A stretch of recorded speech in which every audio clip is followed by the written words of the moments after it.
Hello guys and welcome to Tech Tricks tutorial. In today's video, I will show you how to create a Spotify account using your phone number. First, download the Spotify app from the Google Play Store or the Apple App Store.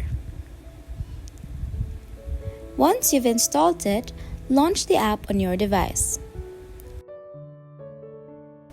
On the welcome screen, tap on Sign Up. Now select the option to sign up with your phone number. Input your phone number and tap on Next. Make sure to select your country code if it's not automatically selected.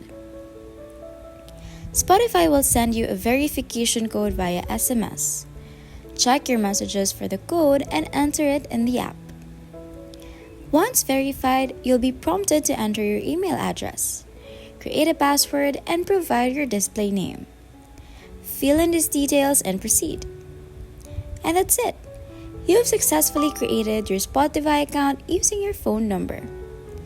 If you found this video helpful, make sure to give it a thumbs up and subscribe for more tech tips and tricks. Thanks for watching and I'll see you in the next video. Bye!